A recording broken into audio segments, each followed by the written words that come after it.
Hello student, welcome to Spectrum Academy. तो आज हम देखने वाले हैं इफेक्ट ऑफ इलेक्ट्रिक करंट, जो कि 10th क्लास का टॉपिक है ऑब्वियसली महाराष्ट्र स्टेट बोर्ड के लिए। तो इस टॉपिक में हमें इलेक्ट्रिसिटी के बारे में बताया और मतलब इलेक्ट्रिक करंट क्या होता है इसके बारे में बताया। तो इस टॉपिक के अंदर हम पूरा मतलब ये जो कंसेप्ट है इलेक्ट्रिसिटी का, जो कि आपके 10th क्लास के सिलेबस में state board Maharashtra state board के हिसाब से इंक्लूडेड है, बस इसको हम खत्म करने वाले हैं और इसको हर एक एंगल से देखेंगे, हर एक कंसेप्ट क्लियर करेंगे और एग्जाम के लिए कौन कौन से क्वेश्चन आ सकते हैं ये भी हम इसके अंदर देखने वाले। देखो, एक बात है कि बहुत सारे स्टूडेंट को मैंने देखा है कि बहुत सारे स्टूडेंट बोलते हैं कि सर इलेक्ट्रिक सेक्शन वाला टॉपिक बहुत डिफिकल्ट होता है, समझने में दिक्कत आती है, सर हमें एक बार समझ में आएगा तो न्यूमेरिकल सॉल्व करने में दिक्कत आती है। तो एक बात हमेशा याद रखना, जब भी फिजिक्स का कोई कंसेप्ट हमें समझ में आता है तो वहां पे कंसेप्चुअली एक बार समझ में आएगा तो वहां पे न्यूमेरिकल सॉल्व करने में दिक्कत नहीं है। मैक्सिमम बच्चे गलती कहां पर करते हैं कि जो कंसेप्ट समझ में आ रहे हैं उसमें गलती करते हैं। अब एक बार कंसेप्ट गलत हो गई ना तो बाद में आप कितना भी ट्राई करो तो न्यूमेरिकल्स आपके गलत होंगे ही होंगे। तो न्यूमेरिकल आपको सही चाहिए तो कंसेप्चुअल पढ़ना सीखो और कंसेप्ट एक बार आपको क्लियर हो गई तो न्यूमेरिकल में दिक्कत नहीं आती। तो इसलिए मैं बोल रहा हूँ कि अभी आप ही फोकस करो, हम एक एक पॉइंट अच्छी तरह से देखेंगे, हर एक कंसेप्ट को अच्छी तरह से समझेंगे ताकि बाद में न्यूमेरिकल में कोई दिक्कत ना आए और हमारे 10th क्लास के एग्जाम में इस टॉपिक का एक भी मार्क हमारा नहीं कटेगा। चलो तो हम स्टार्ट करते। देखो यहाँ पे आप देखा होगा इफेक्ट ऑफ इलेक्ट्रिक करंट्स। तो इलेक्ट्रिक करंट होते हैं जैसे कि बहुत सारे इफेक्ट्स होते हैं, जैसे कि हमारे पास इलेक्ट्रिक आयरन होती है जिसमें हम क्या करते हैं मतलब प्रेस करने के लिए यूज किए करते हैं हम। तो प्रेस करने के लिए जब हम यूज करते हैं तो ये आयरन, इसमें भी इलेक्ट्रिसिटी का यूज किया जाता है वहां पे हीट क्रिएट करने के लिए। दूसरा एग्जाम्पल है हमारे पास हीटर होता है, जनरली हम पानी का हीटर यूज करते हैं जिसमें भी वाटर को हीट करने के लिए हम इलेक्ट्रिसिटी का यूज करते हैं। फिर दूसरा यहाँ पे है हमारे पास इलेक्ट्रिक कॉइल होते हैं, अभी जनरली ज्यादा यूज नहीं की जाती, पहले जमाने में ज्यादा यूज की जाती थी, लेकिन बहुत सारी इंडस्ट्रीज में इस तरह की इलेक्ट्रिक कॉइल्स भी यूज की जाती है हीटिंग के लिए। तो ये सारे इफेक्ट्स है, बस उसी के बारे में इस टॉपिक में हम डिस्कस करेंगे, बहुत सारे कंसेप्ट है। तो अब हम इस टॉपिक के अंदर मतलब इस चैप्टर के अंदर हम क्या क्या पढ़ने वाले।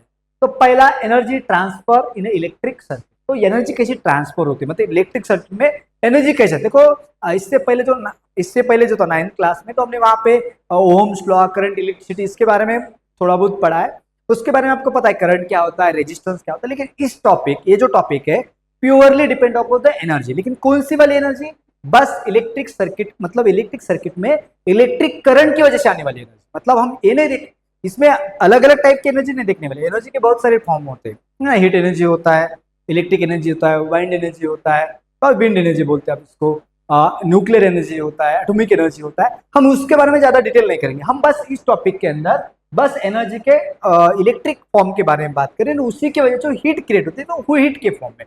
तो इस टॉपिक में हम एनर्जी मतलब इलेक्ट्रिक एनर्जी और हीट एनर्जी दोनों के बारे में डिस्कस करने वाले हैं। इसके सिवा और कोई कॉन्सेप्ट हम यहाँ पे नहीं देखने वाले। तो एनर्जी ट्रांसफर इन इलेक्ट्रिक सर्किट, तो इलेक्ट्रिक सर्किट में एनर्जी कैसी ट्रांसफर होती है, कोई भी इलेक्ट्रिक इंस्ट्रूमेंट हमने यहाँ पे कनेक्ट कर दिया तो वो इलेक्ट्रिक इंस्ट्रूमेंट कैसे चलता है उसके बारे में हम देखते हैं। Heating effect of electric current, ये पॉइंट देखने वाले। हीटिंग इफेक्ट मतलब इलेक्ट्रिक करंट की वजह से हीटिंग इफेक्ट कैसे होता है। आपने देखा होगा आपके घर में कंडक्टर होते हैं ना, मतलब वायर्स होते हैं, उसमें से इलेक्ट्रिसिटी फ्लो होती है। तो कभी कभार क्या होता है उसमें हीटिंग क्रिएट होती है, जल भी सकते हैं। या आपका फेवरेट जो मोबाइल होता है ना, आप मोबाइल में गेम खेल रहे हो, हेवी गेम्स होते हैं बहुत सारे, आप में से बहुत सारे बच्चे गेम खेलते होंगे, या चाहे तो आप मोबाइल चार्जिंग पे लगा के उसको यूज कर रहे हो या गेम खेल लो, दोनों केस में आपका मोबाइल हीटअप होता है। मोबाइल क्यों हीट हो रहा है, क्योंकि उस मोबाइल के अंदर इलेक्ट्रिक करंट फ्लो होता है और उस इलेक्ट्रिक करंट की वजह से हीटिंग क्रिएट होती है। हमेशा देखो जहां जहां पर करंट पास हो रहा है, हमेशा रखना, हम आगे भी डिटेल में जाने वाले, जहां पे इलेक्ट्रिक करंट पास होता है और वहां पे रेजिस्टेंस है, वो इलेक्ट्रिक करंट और रेजिस्टेंस है, तो वहां पे हीटिंग होनी ही होनी है, हमेशा याद रखना। तो इस टॉपिक में भी हम किसके बारे में बात करेंगे, हीटिंग इफेक्ट के बारे में बात करेंगे। हीटिंग इफेक्ट किसकी वजह से हो रहा है, तो कोई हीट तो कैसे भी जनरेट हो सकती है। आपने मतलब पेपर जलाए उससे भी हीट क्रिएट हो सकती है, लकड़ियां जलाए उससे भी हीट क्रिएट हो सकती है, सनलाइट से भी हीट क्रिएट कर सकते हैं। तो हीट क्रिएट करने के हमारे पास बहुत सारे ऑप्शन है, लेकिन इस टॉपिक में हम पर्टिकुलरली हीटिंग इफेक्ट देखने वाले हैं। लेकिन किसकी वजह से, इलेक्ट्रिक करंट की वजह से, मतलब करंट की वजह से कैसे हीटिंग आती है वो देखेंगे। उसके बाद आप खुद घर जाके इसके ऊपर एक्सपेरिमेंट कर सकते हो, लेकिन करना नहीं है क्योंकि प्रॉब्लम है कि इसके अंदर जो हीटिंग इफेक्ट है उसमें ज्यादा वोल्टेज लगता है और ये वाला एक्सपेरिमेंट घर पे ना करे तो बेहतर रहेगा। ठीक है, चलो next, magnetic effect of electric current. देखो इलेक्ट्रिक करंट का दूसरा एक इफेक्ट है मैग्नेटिक इफेक्ट। मतलब देखो जैसे कि मैंने बताया कि इलेक्ट्रिक कोई कंडक्टर उसमें से करंट पास होने की वजह से हीटिंग इफेक्ट होता है, उसी तरह से कोई भी मतलब मटेरियल से या कोई भी कंडक्टर से करंट पास हो रहा है तो उसके अराउंड मैग्नेटिक फील्ड भी बनती है, तो वो भी हम इसी टॉपिक के अंदर देखने वाले। इस लेक्चर सीरीज के हम 2-3 मतलब 10-12 कम से कम लेक्चर्स होंगे, वो पूरे लेक्चर्स में हम इसको इंक्लूड करने वाले। अभी फिलहाल तो मैं बता रहा हूँ कि इस चैप्टर के अंदर क्या है। इस वीडियो लेक्चर के अंदर कुछ पॉइंट्स है, बस एनर्जी ट्रांसफर, कुछ हीटिंग इफेक्ट के बारे में बात करेंगे। इसके आगे जाके हम मैग्नेटिक इफेक्ट के बारे में बात करेंगे, वो नेक्स्ट लेक्चर में होगा, आप वहां पे देख सकते हैं। ठीक है, चलो अब पहले कुछ रिकॉल करते हैं। क्या नहीं रिकॉल आपको बताया, जैसे कि how we do decide that given material is good conductor of electricity और एन इंसुलेटर। कैसे डिसाइड करते हैं? कोई भी इलेक्ट्रिक इंस्ट्रूमेंट, मतलब कोई भी एक फॉर एग्जांपल लेते हैं, पेन है और हमारे पास सपोज है एक बॉक्स है, कुछ ना कुछ। अब ये पेन है, बॉक्स है, अब एक गुड पेन या बॉक्स गुड कंडक्टर है या नहीं है, हाउ वी कैन डिसाइड? बस हमें क्या करना है, इसमें से करंट पास करेंगे, करंट पास हो रहा है तो गुड कंडक्टर, करंट पास नहीं हो रहा तो बैड कंडक्टर। तो एक्चुअली हमें इसको कैसे चेक करें कि गुड कंडक्टर कब बोलेंगे, बैड कंडक्टर? देखो गुड कंडक्टर का मतलब होता है जिसमें इलेक्ट्रिक करंट पास होता है इजीली। बैड कंडक्टर या इंसुलेटर का मतलब होता है जिसमें इलेक्ट्रिक करंट पास तो होता है लेकिन इजीली नहीं होता, उसको हाई पोटेंशियल अप्लाई करना पड़ता है। देखो बहुत सारे बच्चे यहाँ पे कंफ्यूज होते हैं, बहुत सारे बच्चों को लगता है कि गुड कंडक्टर मतलब उससे करंट पास हो रहा है और बैड कंडक्टर या इंसुलेटर मतलब उससे करंट पास नहीं हो रहा है।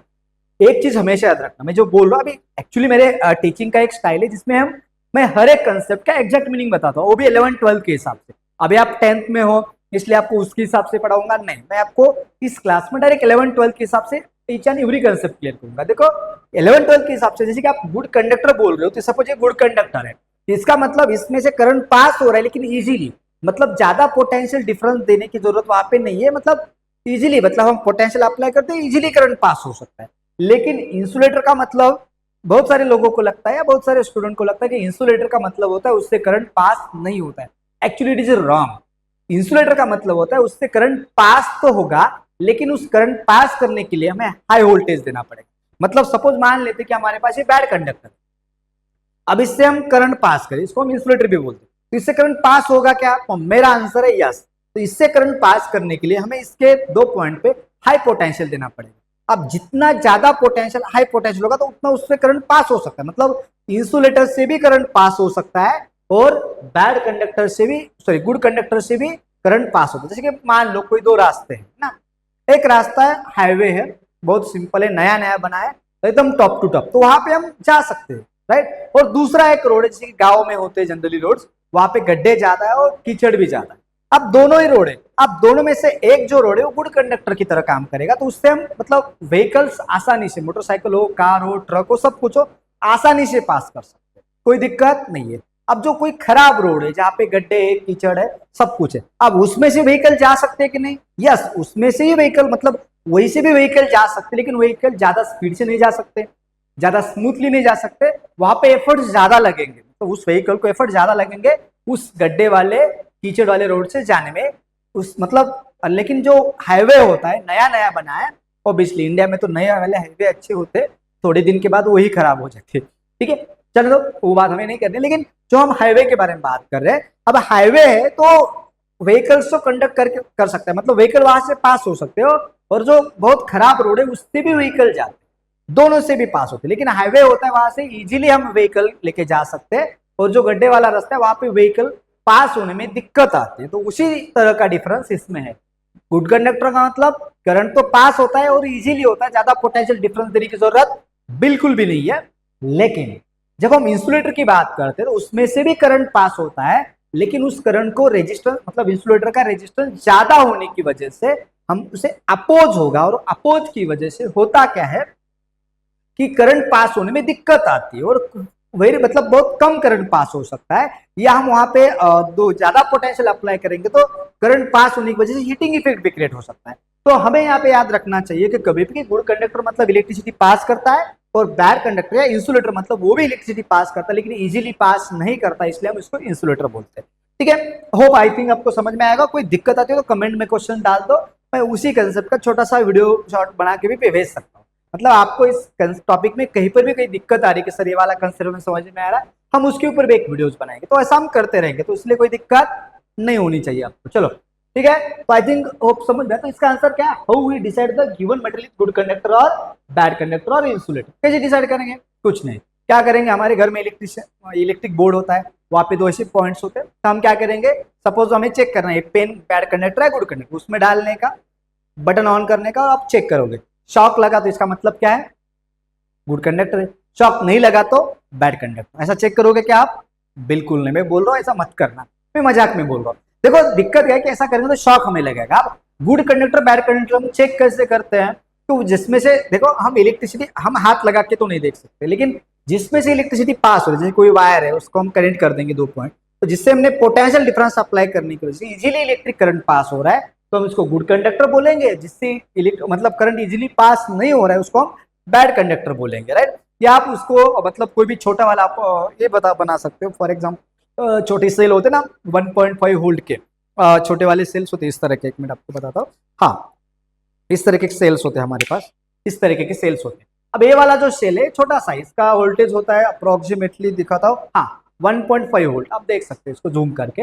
अब ये 1 पॉइंट मैं दिखाता हूँ एक बार, एक देखो, ठीक है। हाँ, अब ये 1.5 वोल्ट का है, अब इसको आप एक कनेक्ट करके एक बल्ब लगा सकते हैं छोटा वाला, वो चल सकता है, बहुत छोटा सा होता है, ओके, तो एलईडी टाइप, तो वो चल सकता है। अब आप इसके बीच में आप कहीं भी उस ऑब्जेक्ट रख दो, मतलब कनेक्शन देकर, और वहां से इलेक्ट्रिसिटी फ्लो हो रही है तो गुड कंडक्टर है, और फ्लो नहीं हो रही तो क्या होगा, बैड कंडक्टर होगा। तो हम इसे डिसाइड कर सकते हैं कि कोई ऑब्जेक्ट गुड कंडक्टर है या नहीं हो। तो लो वोल्टेज पे ये काम करना, हाई वोल्टेज पे काम करोगे तो मरोगे, हमें मरना नहीं है और जीना है बहुत, ठीक है, कोई दिक्कत इसमें, राइट। अब कुछ क्वेश्चन है जो कि हमें पता होनी चाहिए, मतलब कुछ कंसेप्ट है। Iron is conductor of electricity, but when we pick up a piece of iron resting on the ground, why don't we get electric shock? देखो ये क्वेश्चन थोड़ा स्टूपिड सा है, लेकिन फिर भी आपके हिसाब से तो सही है। ये क्वेश्चन क्या बोल रहा है कि iron is conductor of electricity, मतलब iron is good conductor of electricity, मतलब सपोज फॉर एग्जांपल ये आयरन पीस है, it is a good conductor of electricity, right, मतलब इससे से करंट पास हो सकता है। लेकिन when we pick up a piece of iron resting on the ground, why don't we get electric shock, मतलब यहाँ से कोई ग्राउंड से मैंने इसको पिक कर लिया और इसको मैंने इसे पकड़ा तो ये शॉक नहीं देता। क्यों नहीं देगा शॉक? एक्चुअल में क्या है कि देखो आयरन गुड कंडक्टर है, मतलब ये मटेरियल गुड कंडक्टर है, लेकिन इसके अंदर से करंट तभी फ्लो होता है जब इसके 2 पॉइंट के अक्रॉस हम क्या करेंगे, पोटेंशियल डिफरेंस क्रिएट करेंगे। हमेशा याद रखना मैंने क्या बोला, जब इन 2 पॉइंट के बीच में क्या क्रिएट होता है, पोटेंशियल डिफरेंस क्रिएट होगा, तभी वहां से करंट पास होता है।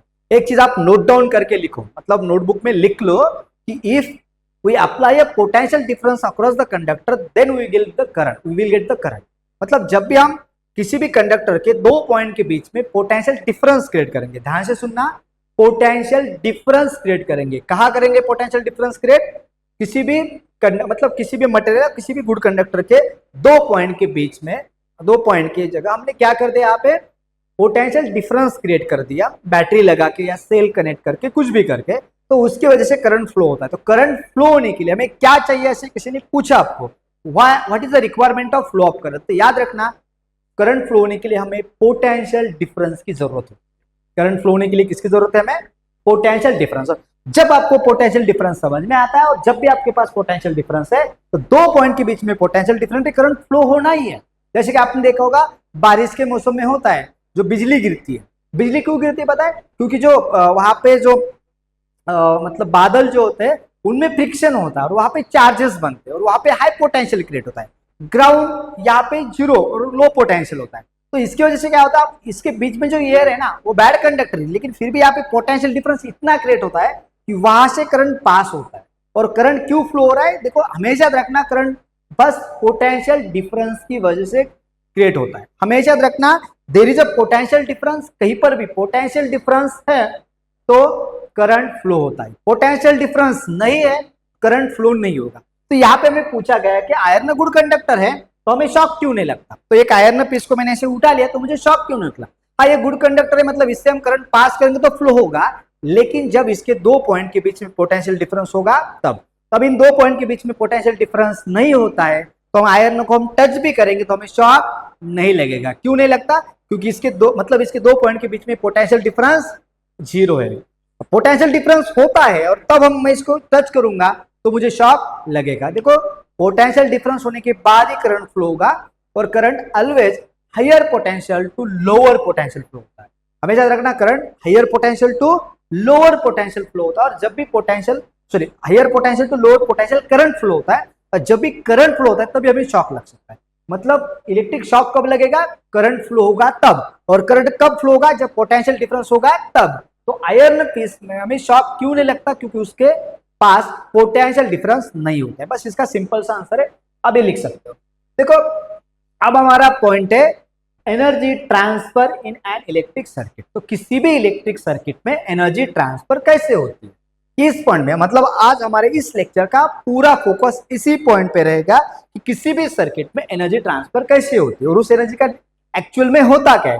देखो जो मैं बताता हूँ शॉर्टकट है, मेरी टेक्निक जो पढ़ाने की टेक्निक है वो बहुत शॉर्टकट है, और उसमें आप मतलब एग्जैक्टली कंसेप्ट जो होता है एग्जैक्टली एग्जाम में क्या आ सकता है इसी हिसाब से मैं आपको पढ़ाता हूँ। इसलिए मैंने यहाँ पे जो लिख के दिया है पावर का जो फार्मूला है, बस इसके ऊपर हम फोकस करेंगे, इसी को एनालाइज करेंगे। एक बार आपको ये फार्मूला समझ में आ गया तो बाद में आपको न्यूमेरिकल सॉल्व करने में कोई भी दिक्कत नहीं आती। लेकिन न्यूमेरिकल सॉल्व करने के लिए ये वाला फार्मूला आपको समझना जरूरी। देखो फार्मूला तो रट तो कोई भी लेगा, किसी को भी पता है, power is equal to work upon time. किसको पता नहीं, आप एक बार देख लोगे बता पाओगे।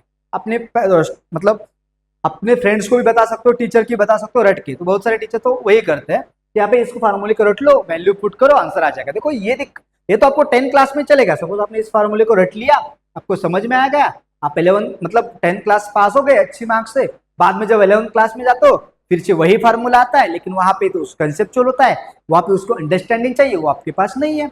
तो आपको तब दिक्कत आती है, आपको तब दिक्कत नहीं चाहिए 11th-12th में। तो आज ही फार्मूले को रटेंगे तो सही, रटना तो पड़ेगा क्योंकि फार्मूला में लर्न करना ही पड़ेगा, उसके सिवा कोई ऑप्शन नहीं। लेकिन सिर्फ लर्न नहीं करेंगे, उसके बारे में ज्यादा एनालिसिस करके ज्यादा डीप में जाके समझेंगे। एक बार डीप में जाके हमें समझ में आ गया, इसकी न्यूमेरिकल सॉल्व करेंगे तभी फार्मूला ऑटोमेटिकली हमारे माइंड में ऐसे बैठ जाएगा कि कभी भी आपको कोई रात के 12 बजे भी पूछेगा कि इसका मतलब पावर का फार्मूला क्या है, तो आप झट से बता पाओगे कि वर्क अपॉन टाइम। लेकिन इसके आगे हम इसको इलेक्ट्रिक के फॉर्म में भी कन्वर्ट करने वाले, हम आगे देखेंगे, तब तक के लिए इसी को फोकस करते हैं। देखो पावर क्या होता है हर एक चीज के लिए, तो पावर इज इक्वल टू होता है वर्क डिवाइड बाय टाइम।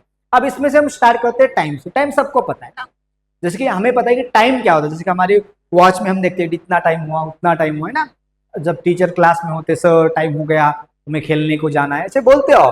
मतलब आपको जब भी बीच में कभी टाइम की वैल्यू आपको पता है, लेकिन आपको टाइम की वैल्यू तभी होती है जब आपकी क्लास छूटने वाली होती है। अब देखो किसी भी स्कूल से हो आप, आपका टारगेट फिक्स है कि आपको क्लास का टाइमिंग मतलब स्टार्ट कब हो रहा है पता हो ना हो, या वो फील हो ना हो, लेकिन छूटने वाला टाइम तो आपको फील ही होता है। मतलब टीचर के बोलने का जो ट्यून होता है उसके हिसाब से आपको समझ में आता है कि अब लेक्चर खत्म होने वाला है। आप उसके हिसाब से बैग समेट कर निकलने की तैयारी करते हो। टीचर की बोलने की देरी, आप क्लास खत्म, आप बाहर निकलते हो। कहने का मतलब है कि आप टाइम फील करते हो, आपको पता है कि आपका स्कूल कब होता है, कब छूटता है, ये वाला टाइम। तो वही टाइम हम यहाँ पे लेते हैं टाइम। तो टाइम हम किस में मेजर करते हैं, टाइम का यूनिट क्या होता है, जनरली टाइम हम सेकंड में यूज करते हैं। मतलब कैलकुलेशन करने के लिए हम टाइम को सेकंड में ही लेते हैं। हम टाइम को आवर्स में ले सकते हैं, मिनट्स में ले सकते हैं, दिन में, वीक्स में, ईयर्स में, कैसे भी ले सकते हैं। लेकिन हमारे सिलेबस के हिसाब से या एसआई सिस्टम के हिसाब से जब भी हम कैलकुलेशन करने जाएंगे तब भी हम क्या करेंगे, बस वो किसके बारे में, टाइम जो यूनिट है टाइम का वो सेकंड ही यूज करेंगे तो हमेशा के लिए। तो टाइम का यूनिट क्या है, second. Time required for to the work complete. अब वर्क का मतलब होता है क्वांटिटी ऑफ वर्क परफॉर्म, मतलब कितना काम किया। अब वर्क को हम एक प्रकार की एनर्जी भी बोल सकते हैं। Work is the form of energy, मतलब एक एनर्जी का फॉर्म, मतलब कितना वर्क हो। जैसे हम इलेक्ट्रिसिटी का यूज करके बहुत सारे काम कर सकते हैं, लाइट बन सकती है, फैन घूम रहा है, हमारे अब इलेक्ट्रिक स्कूटर आ चुके हैं, इलेक्ट्रिक मोटरसाइकिल्स, इलेक्ट्रिक कार्स आ चुके हैं। तो इसकी वजह से कितना वर्क हो रहा है वो भी हम फाइंड आउट कर सकते हैं। मोटर होती है इलेक्ट्रिक मोटर, ये सभी चीजों में हम कितना वर्क हो रहा है, कितनी एनर्जी यूज कर रही है, उसको हम वर्क बोलेंगे। Work is the another form of energy. Energy और वर्क दोनों सेम है, दोनों का यूनिट भी क्या होता है, जूल होता है। जैसे कि वर्क मतलब कितना काम किया है ना। जैसे कि आपकी मम्मी पापा आपको देखते हैं ना, दिन में आप पूरा दिन स्कूल जाते हो, सुबह से 4 बजे तक कम से कम स्कूल होते हैं जनरली। आप उतना टाइम स्कूल में जा रहे हो, स्कूल बस से जा रहे हो, ऐसे भी जा रहे हो, अपना पूरा दिन तो स्कूल में जाता है और आपने कुछ पढ़ाई की होती है। लेकिन दिक्कत ये होती है कि आपके पेरेंट्स ने आपको देखा नहीं है। बाद में जब आप घर आते हो, किसी बच्चों का ट्यूशन होगा तो ट्यूशन ज्वाइन करता है, या कोई बच्चा डायरेक्टली घर में आके कुछ थोड़ा खेल के पढ़ाई करने को बैठता है। अब उसके हिसाब से आप देखो तो घर वालों को लगता है कि घर आने के बाद भी बच्चा पढ़ाई करे। अब रात के मतलब 8 बजे के बाद ही उस बच्चे को टाइम मिलता है, उसमें वो पढ़ाई नहीं करता है, तो घर वाले सभी बोलते हैं कि मेरा बच्चा पढ़ाई नहीं कर रहा तो पढ़ाई करिए, करो कर। लेकिन उनके दिमाग में आपका पढ़ाई का काम मतलब पढ़ाई करने का जो काम है बहुत कम है। लेकिन एक्चुअल में आपने सुबह से शाम तक जो स्कूल में टाइम स्पेंड किया है उसमें भी आपने बहुत सा वर्क किया होता है, लेकिन उस वर्क की तरफ किसी का ध्यान नहीं जाता है। लेकिन फिर भी जाने दो, वो अपने कंपटीशन के हिसाब से वो सोचते होंगे, लेकिन फिर भी मुझे भी लगता है कि थोड़ा सा घर आने के बाद पेरेंट्स को भी बताओ कि हम अपने स्कूल में क्या किया है, आपको स्कूल में कितना वर्क था, उसके बाद उनके साथ डिस्कस करोगे ना तो उनको भी समझ में आ जाएगा कि आप स्कूल में कितना वर्क किया है, फिर से आप घर आके थोड़ा बहुत वर्क कर रहे हो और बैलेंस कर रहे हो। मतलब एक्चुअल में आप स्टूडेंट की लाइफ भी वर्क लाइफ बन चुकी है, मतलब स्कूल में भी पढ़ाई करना, घर आके भी पढ़ाई करना, और ये चलते रहता। अब कंपटीशन की दुनिया है तो इतना तो करना पड़ेगा, लेकिन स्ट्रेस मत लेना, अपनी एबिलिटी जितनी है, आपकी काबिलियत जितने बस उतना ही करो, उससे ज्यादा स्ट्रेस कभी मत करना, क्योंकि ज्यादा स्ट्रेस करने से डिप्रेशन आ सकता है और टेंशन आता है। इसलिए दिक्कत नहीं, हम जितना कर सकते हैं वो सब थोड़ा सा ऊपर करेंगे और थोड़ा थोड़ा बढ़ा बढ़ा के और ज्यादा पढ़ाई करने की कोशिश करेंगे, लेकिन वन टाइम ज्यादा पढ़ाई करने की कोशिश मत करना, क्योंकि ज्यादा वर्क भी डेंजरस होता है। ठीक है, तो हंसते खेलते फिजिक्स पढ़ो या कोई भी सब्जेक्ट है, मैथमेटिक्स हो, साइंस, बायोलॉजी, केमिस्ट्री या हिस्ट्री, कोई भी सब्जेक्ट हो, सभी सब्जेक्ट इसी तरह से पढ़ो जिसको एंजॉय करो, ना कि ऐसे बर्डन ले लो उसमें। जब तक आपके माइंड में उस सब्जेक्ट का बर्डन या डर रहेगा तब तक वो आपके ज्यादा एनर्जी, मतलब आपके दिमाग पावर, आपकी दिमाग की पावर ज्यादा कंज्यूम करेगा जब सब्जेक्ट आपको अच्छा नहीं लगता। लेकिन उस सब्जेक्ट को आप इंजॉय करोगे तो आप इजीली आसानी से उसको समझ सकते हो। तो याद रखना, ठीक है, कम टू द पॉइंट। तो हमें यहाँ पे वर्क पता है, वर्क मतलब जो एनर्जी होते हैं जो काम कर रहे हैं, इसका यूनिट जूल होगा और टाइम का यूनिट सेकंड होता है। तो वर्क अपॉन टाइम, इसी को हम पावर बोलते हैं। मतलब कम से कम टाइम में ज्यादा काम किया तो पावर ज्यादा है, और ज्यादा टाइम लगा कोई काम करने के लिए पावर कम है। मतलब जैसे कि आप अपना होमवर्क कर रहे हो, सपोज स्कूल में टीचर ने दिया कोई होमवर्क, 2 घंटे का होमवर्क है, लेकिन आपने उसको 1 घंटे के अंदर कर दिया, तो आपकी पावर ज्यादा है। मतलब काम तो उतना ही है, आपने 1 घंटे में कर दिया, लेकिन आपका कोई दोस्त है उसने 2 घंटे में पढ़ाई कंप्लीट कर ली, मतलब होमवर्क कंप्लीट किया। अब दोनों होमवर्क तो सेम था, मतलब वर्क सेम था दोनों का, होम वर्क, उसमें भी वर्क है, मतलब घर पे किया जाने वाला होम, स्कूल का ही काम, मतलब पढ़ाई का काम घर पे करते हैं। तो जो होमवर्क होता है वो आपके फ्रेंड ने 2 घंटे में किया और आपने 1 घंटे में किया, तो होमवर्क तो सेम था, लेकिन आपको टाइम कम लगा, तो आपके ब्रेन की पावर या आपकी खुद की पावर ज्यादा है, और उसको टाइम ज्यादा लगा तो उसके ब्रेन की पावर कम है। तो याद रखना, पावर टाइम के हिसाब से डिसाइड होती है। मतलब कम टाइम में हम ज्यादा एनर्जी खर्च करें तो पावर ज्यादा है, और ज्यादा टाइम लेके हम काम कर रहे हैं तो पावर हमारी कम है। मतलब हम बैठ रहे 3-4 घंटे लेकिन कुछ स्टडी नहीं हो रही तो कम पावर होती। तो हमेशा पावर क्या होनी चाहिए, ज्यादा होनी चाहिए। तो कम से कम टाइम में ज्यादा से ज्यादा होमवर्क करने की या कोई भी काम करने की कोशिश करो, बाकी बचा हुआ टाइम खेलने में बिता दो, क्योंकि खेलना हमारे सेहत के लिए अच्छा होता है। पढ़ाई खेलना दोनों को बैलेंस करने की कोशिश करो, और इसके लिए पेरेंट्स के साथ डिस्कस करना जरूरी होता है। ठीक है, तो पावर उसी के ऊपर डिसाइड है, जितना आप कम से कम टाइम में ज्यादा ज्यादा काम करोगे उतनी आपकी पावर ज्यादा होगी। तो पावर का यूनिट होता है वैट। पावर का यूनिट क्या होता है, वैट। तो वैट और जूल, वर्क का यूनिट जूल है और टाइम का यूनिट सेकंड है। तो यहाँ पे हम देख सकते हैं watt is equal to joule per second, मतलब 1 watt is equal to 1 joule per second. तो power is equal to work upon time, ऐसा भी हम यहाँ पे बता सकते हैं। जैसे इलेक्ट्रिक, अब देखो इलेक्ट्रिक पावर का भी वही फार्मूला होता है, इलेक्ट्रिक पावर का कुछ अलग फार्मूला नहीं है। Electric power is equal to energy upon time required. तो हम यही फार्मूला देखते हैं। इसमें क्या होता है, इलेक्ट्रिक पावर के लिए हम बाकी किस नहीं, बस यहाँ पे जो एनर्जी होगी इलेक्ट्रिक एनर्जी होगी, और टाइम मतलब सेम टाइम होगा, उसमें कोई दिक्कत नहीं। फार्मूला आपको याद होना चाहिए। अब इलेक्ट्रिक पावर के फार्मूले को हम 3 पार्ट में डिवाइड करते हैं, 1 2 3, राइट। पहले से हम एक एक पार्ट से स्टडी करेंगे। एक्चुअली मैं 11th-12th के हिसाब से सोचता हूँ, उसी हिसाब से आपको फार्मूले लिख के दी। देखो यहाँ पे इलेक्ट्रिक पावर में होता है पी, पावर में जो हम यहाँ पे देख रहे हैं लिखा नहीं है, ठीक है। चलो हम यहाँ पे पावर में कंसिडर करते, देखो जब हम पावर कंसिडर कर रहे हैं, यहाँ पे क्या होता है, पावर, पी का मतलब पावर है, कोई दिक्कत नहीं। वी का मतलब होता है पोटेंशियल डिफरेंस। क्या होता है, पोटेंशियल डिफरेंस, ओके। और आई का मतलब होता है आपका फेवरेट करंट, है ना, इलेक्ट्रिक करंट, इलेक्ट्रिक करंट। तो power is equal to potential difference into electric current. अब ये पावर के 2 फार्मूले आपने देखे। पहला जो फार्मूला देखा, power is equal to work upon time, ये वाला जो फार्मूला था, ये फार्मूला हम जनरली कहीं पर भी यूज करते हैं। लेकिन जब हम इलेक्ट्रिक सेक्शन में आते हो, जब हम इलेक्ट्रिक पावर बोलते हैं, तो इलेक्ट्रिक में क्या होता है, करंट, इलेक्ट्रिसिटी में, इलेक्ट्रिक करंट में क्या होता है, वोल्टेज और करंट होता है। वोल्टेज मतलब पोटेंशियल डिफरेंस। अब पोटेंशियल डिफरेंस है और करंट पास हो रहा है, तो पावर कितनी होगी, power is equal to potential difference into current. मतलब हमें कोई न्यूमेरिकल दिया है, उसमें हमें वोल्टेज दिया है और करंट दिया है, तो हम इसको इजीली सॉल्व कर सकते हैं, पावर फाइंड आउट कर। सपोज हमें दिया पावर इज इक्वल, सपोज हमें वोल्टेज दिया है सपोज 50 वोल्ट का, और करंट दिया है सपोज 5 एम्पियर का, तो पावर कितनी होगी, 250। ऑब्वियसली इसका यूनिट क्या होता है, वैट, या इसका दूसरा भी यूनिट हो सकता है, क्योंकि पोटेंशियल का यूनिट क्या होगा, वोल्ट, और करंट का यूनिट होता है एम्पियर। तो वोल्ट एम्पियर ऐसा भी यूनिट हम यहाँ पे लिख सकते हैं। तो पावर का ये भी यूनिट हो सकता है, याद रखना। देखो पहली बात तो पावर इज इक्वल टू होता है पोटेंशियल डिफरेंस इनटू करंट, ये फार्मूला याद रखना इलेक्ट्रिक पावर के बारे में, ठीक है, क्लियर है। आप इसको स्क्रीनशॉट लेके लिख सकते हो या बाद में आपको नोटबुक में इसको नोट डाउन करो, इंपॉर्टेंट। देखो पी का मतलब होता है इलेक्ट्रिक पावर, वी का मतलब होता है पोटेंशियल डिफरेंस, आई का मतलब करंट। जब भी हमारे पास कोई क्वेश्चन है जिसमें हमें दिया गया है यहाँ पे कि पावर कितना, वोल्टेज कितना है 50 और पावर सॉरी करंट कितना है 5 का, तो पावर कितनी वाट होगी तो यहाँ पे दिखाई देता है। इसी तरीके से हम पावर फाइंड आउट कर सकते हैं, ये एक वाला कंसेप्ट है, इसको लिख लो, ठीक है। अब इसके बाद नेक्स्ट है हमारे पावर का दूसरा फार्मूला, तो ये power is equal to I square into R. तो इसमें आपको आई तो पता है, आई का मतलब होता है इलेक्ट्रिक करंट और आर का मतलब होता है रेजिस्टेंस। क्या होता है, रेजिस्टेंस। आर का मतलब होता है resistance, resistance of the conductor. Power का एक दूसरा formula, power is equal to current का स्क्वायर इनटू रेजिस्टेंस। तो हमेशा रखना power is equal to current का स्क्वायर इनटू रेजिस्टेंस। तो हमें फॉर एग्जांपल कोई एग्जांपल लेते हो, सपोज हमारे पास करंट दिया गया है सपोज 5 एम्पियर और रेजिस्टेंस हमारे पास है किसी इंस्ट्रूमेंट का, सपोज मान लेते हैं 100 ओम का, रेजिस्टेंस का यूनिट ओम। अब इसका यूनिट ये भी लिखिए, यूनिट क्या होगा, देखो करंट का यूनिट होता है एम्पियर, उसका स्क्वायर, और रेजिस्टेंस का यूनिट होता है ओम।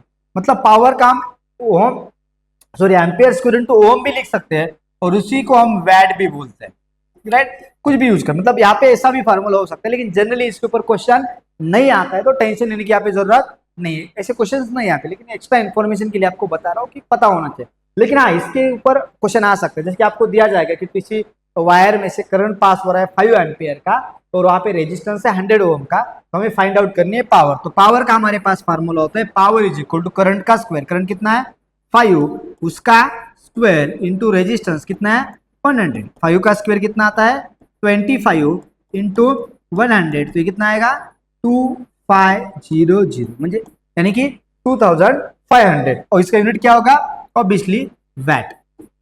इसका यूनिट क्या होगा, वैट। इसको इस तरीके से भी लिख सकते हैं, ओके, वैट में। तो पावर हमेशा वैट में मेजर की जाती है। और जैसे कि हमारे पास कोई इलेक्ट्रिक बल्ब्स होते हैं हमारे घर में, उस वो बल्ब भी 10 वैट के, 15 वैट के, 5 वैट के, 20 वैट के, इस तरीके से बल्ब्स होते हैं। आप आपके घर में जाके अपना जो एलईडी वाला बल्ब है निकाल के पहले स्विच ऑफ कर दो, उसके बाद बल्ब निकालो और उसको देखो, उसके ऊपर लिखा होता है कितने वैट का है, और उसी हिसाब से देता है। ज्यादा वैट होगा तो ज्यादा ब्राइटर बल्ब होता है, कम वैट है तो कम ब्राइटर होता है। तो इसी हिसाब से इसके न्यूमेरिकल्स भी आते हैं, मैंने आपको न्यूमेरिकल बता दिया, और थोड़े डिफिकल्ट भी अलग अलग टाइप के न्यूमेरिकल आते हैं, तो हम आगे देखेंगे। पहले इसको समझेंगे कि आई मतलब ये फार्मूला होता है, इसको भी आपको लर्न करना है, ठीक है। इसको भी आप स्क्रीनशॉट लेके रखो या लिखो, बाद में आपको समझ में आ जाएगा, ठीक है। तो नेक्स्ट वाला जो फार्मूला है आप पावर का, पावर इज इक्वल, दोनों चीज आपको समझ में आएगी। Power is equal to V square by R. अब वी का मतलब वोल्ट का यूनिट होता है, सॉरी पावर पोटेंशियल डिफरेंस का यूनिट होता है वोल्ट, उसका स्क्वायर डिवाइड रेजिस्टेंस का यूनिट होता है ओम। तो वोल्ट स्क्वायर पर ओम, ये भी हम फार्मूला यहाँ पे यूज कर सकते हैं। और यहाँ पर भी हमें क्या होता है, इसका मतलब क्या है, तो वैट ही होगा, पावर का एक यूनिट होता है। तो हम वैट को क्या लिख सकते हैं, याद रखना volt ampere, ampere square into ohm, या volt square by ampere sorry ohm. ये किसकी यूनिट है, वैट के। तो वैट को हम इसी तरह से रिप्रेजेंट कर सकते हैं। तो यहाँ पे भी इसके ऊपर भी क्वेश्चन आ सकते हैं। सपोज हमने कोई रेजिस्टेंस है, suppose for example resistance suppose 100 ओम का, और उसके अक्रॉस हमने पोटेंशियल ड्रॉप क्रिएट कर दिया, पोटेंशियल ड्रॉप करते फॉर एग्जांपल मान लेते चलो 5 वोल्ट का, राइट, वोल्ट। तो हमें बताया जाएगा कि सपोज कोई रेजिस्टेंस है, ये रेजिस्टेंस है, इसका रेजिस्टेंस जो है सपोज 100 ओम का है, और इसके अक्रॉस हमने पोटेंशियल अप्लाई किया, कितना पोटेंशियल 5 वोल्ट का अप्लाई किया, तो कितना पावर कंज्यूम करेगा। तो पावर इज इक्वल टू हमारे पास फार्मूला होता है V square divide by R. तो वी का स्क्वायर मतलब 5 का square divide by R, R मतलब 100, 5 का स्क्वायर 25 डिवाइड बाय 100 मतलब 1/4 वैट। तो इसी तरीके से हम क्या कर सकते हैं, पावर फाइंड आउट कर सकते हैं। देखो ये वाला भी फार्मूले, तीनों भी फार्मूले पावर के इंपॉर्टेंट है, और तीनों फार्मूले आपको याद होने चाहिए। पहला फार्मूला जब कब यूज करेंगे, जब हमें वोल्टेज और करंट दिया है तब यूज करेंगे। दूसरा वाला फार्मूला हम कब यूज करें, जब करंट और रेजिस्टेंस दिया है तब यूज करेंगे। तीसरा वाला पावर का फार्मूला कब यूज करेंगे, जब वोल्टेज और रेजिस्टेंस दिया है तब करेंगे। इसके बाद भी बहुत सारे कॉम्प्लिकेटेड क्वेश्चन इसके ऊपर बनते हैं। 11th 12th में तो ज्यादा डिफिकल्ट होते हैं, लेकिन आपके हिसाब से कम डिफिकल्ट है, और उसका आपको डिफिकल्ट लगे भी तो मैं इसको अच्छी तरह से समझाऊंगा बार बार, मतलब उसकी प्रैक्टिस की भी क्वेश्चन आपको दे दूंगा। मतलब डिस्क्रिप्शन में आप जाके लिंक होगी यूट्यूब की, सॉरी गूगल ड्राइव की लिंक है, उस लिंक पे जाके आप इसके नोट्स भी ले सकते हो। मतलब इस टॉपिक के नोट्स भी मैंने ये वाले वहाँ पे अच्छी तरह से डाल दिए, वो भी आप नोट्स फ्री में डाउनलोड कर सकते हो, कोई दिक्कत नहीं। उसमें हमारा ऐप भी है, ऐप में जाके भी वहाँ पे फ्री में आप सभी कोर्सेस यहाँ पे ले सकते हो, तो कोई दिक्कत नहीं। उसमें आपको सभी न्यूमेरिकल उसके प्रैक्टिस करने के लिए बहुत सारे क्वेश्चन मिल जाएंगे, बस उसके ऊपर आप फोकस करो, उतने करोगे तो आपका मतलब सिलेबस कवर हो जाएगा और पॉइंट भी आपको समझ में आ जाएगा। अब हीट का फार्मूला क्या, देखो हीट का मतलब होता है एनर्जी। हीट का मतलब क्या होता है, एनर्जी। जैसे कि पावर के 3 फार्मूले थे, उसी हिसाब से हीट को भी हम इसी तरह से लिख सकते हैं। अब कैसे लिखेंगे, देखो हीट, जैसे कि हीट का मतलब ऑब्वियसली एनर्जी और वर्क है। देखो हीट मतलब मैंने अभी बोला कि कोई भी सपोज कंडक्टर है, इसमें से हम करंट पास कर रहे हैं तो हीट प्रोड्यूस करें। कोई भी कंडक्टर है उसमें से हम क्या पास कर रहे हैं, करंट पास करेंगे, तो वहां पे क्या प्रोड्यूस होगा, करंट प्रोड्यूस होगा। और सॉरी करंट पास करेंगे तो हीट प्रोड्यूस होगी, और जो हीट प्रोड्यूस हो रही है यहाँ पे, जो हीट प्रोड्यूस हो रही है वही हीट हम यहाँ पे कैसे करते हैं, उसी हीट को हम वर्क भी बोल सकते हैं। अब हीट का अलग अलग फार्मूले बनते हैं। अभी हीट इज इक्वल टू क्या होता है, power in term. Yes, heat के लिए हम सिंबल यूज करते हैं एच, पावर के लिए पी और टाइम के लिए टी। मतलब हम पावर को टाइम से मल्टीप्लाई करेंगे। याद रखना, पावर को किससे, एक्चुअल में आप इसको देखोगे तो ये वाला फार्मूला ऐसा भी होता है। मतलब इसको हम टाइम को इधर शिफ्ट करेंगे तो heat divide by time is equal to power बन जाता है। मतलब power is equal to heat upon time. हमने पहले पावर का फार्मूला देखा है, क्या आप देखा था हमने पहले, power is equal to energy upon time. Power is equal to energy upon time, और एनर्जी को या वर्क डन को ही, मतलब हीट का ही मतलब क्या होता है, वर्क डन होता है। ओके, या वर्क होता है, हीट का ही मतलब क्या होता है, वर्क होता है। हीट का ही मतलब एनर्जी होती है, तो हम पावर का फार्मूला, हम इस हीट को एनर्जी भी बोल सकते हैं, हीट को वर्क डन भी बोल सकते हैं, या हीट को हीट भी बोल सकते हैं। तो पावर इज इक्वल टू हम यहाँ पे फार्मूला यूज करेंगे, और ये वाला जो फार्मूला हमने यहाँ पे लिखा है, तो heat is equal to power into time. मतलब पावर को बस टाइम से मल्टीप्लाई करो, आपको कौन सा फार्मूला मिल जाएगा, हीट का फार्मूला मिल जाएगा। अब हमें पावर के फार्मूले पता है, उसके हिसाब से हम क्रिएट करेंगे। जैसे कि यहाँ पे हमें पता था पावर का फार्मूला क्या था, I इंटू वी। ये किसका फार्मूला था, पावर का फार्मूला था। अब इसी पावर को, मतलब पावर के फार्मूला क्या है, current into sorry potential into current, उसको हम टाइम से मल्टीप्लाई करेंगे तो किसका फार्मूला बन जाएगा, हीट का। और हीट का यूनिट भी क्या होता है, जूल होता है। इसके लिए हमें कोई टेंशन नहीं है। ओके, तो वही है, हीट और एनर्जी एक ही है, तो दोनों का यूनिट एक ही होगा। तो पावर मतलब ये हीट का अलग से फार्मूला लर्न करने की या रटने की कोई जरूरत नहीं है। बस आप यही याद रखना, हीट इक्वल टू होता है पावर इंटू टाइम। मतलब पावर का फार्मूला हमें पता है, power is equal to potential into current, बस उसको टाइम से मल्टीप्लाई करो, मिल गया हीट का फार्मूला। तो इसी तरह से हम हीट का फार्मूला भी बना सकते हैं, राइट। ओके, उसके बाद दूसरा वाला फार्मूला, जैसे कि हमें पता है कि वी स्क्वायर बाय आर, इसको हम क्या बोलेंगे, वी स्क्वायर बाय आर मतलब क्या होता है, पावर है। वी स्क्वायर बाय आर का मतलब भी क्या है, पावर है। अब पावर इंटू टाइम करेंगे तो हमें क्या मिलेगा, हीट का फार्मूला। मतलब हीट के दोनों फार्मूले में लर्न करने की कोई जरूरत नहीं है, बस पावर का फार्मूला लर्न करो और हीट का ये वाला फार्मूला लर्न करो। इसमें पावर की वैल्यू हमें पता है, I V into I, I into V भी लिखो भी तो कोई दिक्कत नहीं है, और वी स्क्वायर बाय आर। यहाँ पे वैल्यू पुट करोगे तो आपको हीट के साथ, मतलब पावर के साथ हीट के भी फार्मूले आपको लर्न हो जाएंगे। ठीक है, मतलब पावर के और हीट के फार्मूले में बस डिफरेंस किसका है, टाइम का। मतलब पावर को हमने टाइम से मल्टीप्लाई किया तो हीट मिलेगी, पावर को टाइम से मल्टीप्लाई किया हीट मिल गई, पावर को टाइम से मल्टीप्लाई किया हीट मिल गई। तो ये भी फार्मूले हम यहाँ पे यूज कर सकते हैं ध्यान से, ठीक है। ओके, पर जूल्स लॉ ऑफ हीटिंग, अब ये लॉ ऑफ हीटिंग कुछ भी नहीं, वही है जो हमने फार्मूला भी देखा कि यहाँ पे आई स्क्वायर इंटू आर जो हमने देखा है, तो वही फार्मूला। जैसे हमें पता है कि पावर का फार्मूला क्या होता है, मैंने अभी बताया आपको, ये चीज इक्वल टू क्या होता है, पावर इंटू टाइम होता है। अब पावर को ही हम क्या लिख सकते हैं, आई स्क्वायर आर लिख सकते हैं। मतलब पावर का फार्मूला हमने अभी अभी देखा है, power is equal to current का स्क्वायर इंटू रेजिस्टेंस है। अब करंट का स्क्वायर इंटू रेजिस्टेंस हम यूज करेंगे। यहाँ पे आप ध्यान से देखोगे, ये वाला जो पोर्शन है आई स्क्वायर इंटू आर, ये क्या है, पावर का फार्मूला है।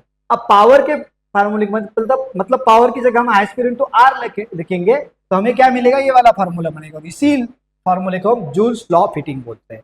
यही लॉ जो बोल रहा है कि हमें कोई करंट पास कर रहे हैं, वहां पे रेजिस्टेंस में कुछ टाइम मिला तो यहाँ पे क्या होगा, हीट प्रोड्यूस होगी। ये लॉ क्या बता रहा है कि हमारे पास कोई सपोज रेजिस्टेंस है, इसी तरीके से इस रेजिस्टेंस से आई करंट पास हो रहा है, इसका रेजिस्टेंस आर है, और कुछ टाइम के लिए है ना, 2 सेकंड 3 सेकंड 4 सेकंड 5 सेकंड कुछ भी ले लो आप। तो मतलब कुछ टाइम के लिए, मतलब कोई भी रेजिस्टेंस में से करंट पास होगा कुछ टाइम के लिए, तो वहां पे क्या प्रोड्यूस होगी, हीट प्रोड्यूस होगी। That is called as a Joule's law of heating. मतलब कोई भी आप नॉर्मल कंडक्टर ले लो या अपना बल्ब जो 60 वैट का बल्ब होता है टंगस्टन वायर वाला, उसमें से आपने करंट पास किया कुछ देर के लिए, अब थोड़ी देर तक मतलब टाइम मिला, थोड़ा देर मतलब थोड़ी देर मतलब टाइम मिला उसको, उसमें से करंट पास हो रहा है और उसके पास रेजिस्टेंस है, तो वहां पे हीटिंग होना ही होना है। मतलब हर जगह पे जहां जहां पर करंट पास होता है, रेजिस्टेंस होता है और उसको टाइम मिलता है, तो वहां पे हीटिंग इफेक्ट होना तय है। तो वहां पे हीटिंग इफेक्ट होता ही होता है, तो उसी को हम जूल्स हीटिंग इफेक्ट बोलते हैं। उसको एक हम क्या बोलते हैं, Joule's heating effect. Unit of electric power के वही है, पावर का यूनिट क्या होता है, वैट। वैट को हम क्या लिख सकते हैं, मैंने बोला कि वैट का ही मतलब जूल पर सेकंड, मतलब joule divide by second. Joule का मतलब किसका, जूल वर्क का या हीट का यूनिट होता है, और सेकंड मतलब टाइम का, वर्क या हीट डिवाइड बाय टाइम, इसी को हम पावर बोलते हैं और उसका यूनिट क्या होता है, वैट। ये हमें पता होना चाहिए, ठीक है। Watt is equal to joule per second, ठीक है। अब कुछ सवाल है हमारे पास। एक सवाल है, if in the circuit the resistance is replaced by a motor, in which form will the energy given by the cell will get transfer into. मतलब सपोज फॉर एग्जांपल हमारे पास कोई इलेक्ट्रिक सर्किट है, यहाँ पे सर्किट ड्रॉ करता हूँ।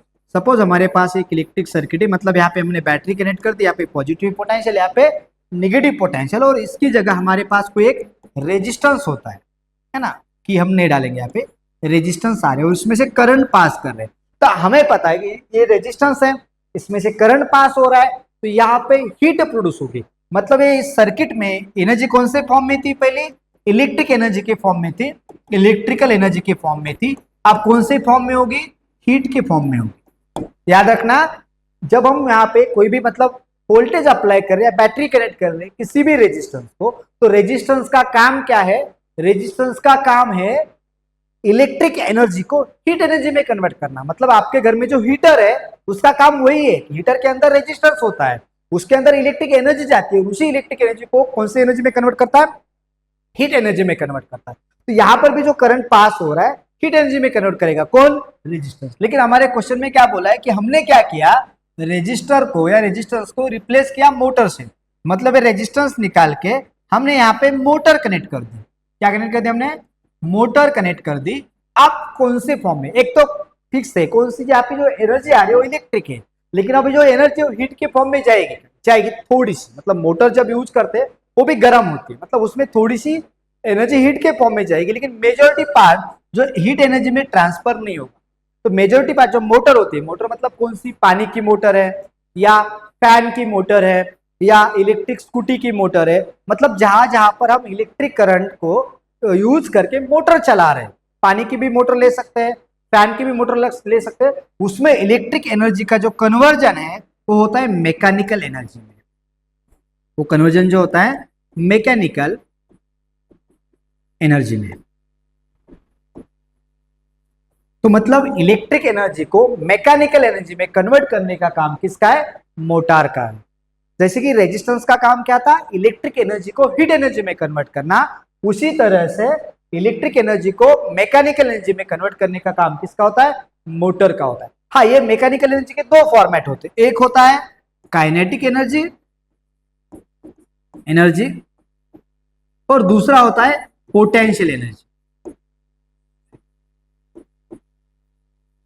कौन सी एनर्जी, काइनेटिक और पोटेंशियल। मतलब मैकेनिकल एनर्जी के भी दो टाइप्स होते हैं, हम उसको मैकेनिकल एनर्जी, काइनेटिक या मैकेनिकल एनर्जी मतलब पोटेंशियल एनर्जी में। जैसे कि मोटर यूज कर रहे हैं पानी की, तो पानी को एक टैंक जो होता है हमारे घर के ऊपर, उसके अंदर वहां पे स्टोर करके रख रही है, मतलब पोटेंशियल एनर्जी में कन्वर्ट कर रही है। या हम फैन यूज कर रहे हैं, तो फैन घूम रहा है, तो वहां पे काइनेटिकल मैकेनिकल एनर्जी में कन्वर्ट होता है। मतलब इलेक्ट्रिक एनर्जी को मैकेनिकल एनर्जी में ट्रांसफर किया जाता है, और मैकेनिकल एनर्जी काइनेटिक भी हो सकती है, पोटेंशियल मतलब कोई बॉडी मूव हो रही है इलेक्ट्रिक एनर्जी का यूज करके, तो काइनेटिक एनर्जी और एनर्जी स्टोर हो रही है, तो पोटेंशियल एनर्जी हो सकती है। तो इसका आंसर आपको मिल चुका है। तो मोटर मतलब रजिस्टर को हम मोटर से रिप्लेस करेंगे, तो अब यहाँ पे हीट एनर्जी नहीं बनेगी, तो कौन सी एनर्जी बनेगी, इलेक्ट्रिक एनर्जी को आप किसमें कन्वर्ट करेंगे, मैकेनिकल एनर्जी में कन्वर्ट कर पाएंगे। उसके लिए हमें क्या चाहिए, मोटर चाहिए, ठीक है। चलो आगे चलते हैं। अब heating effect of electric current में हम एग्जांपल देखते हैं, बल्ब। यहाँ पे हमारे पास क्या है, बल्ब। अब heating effect of electric current में जैसे कि यहाँ पे कॉइल है,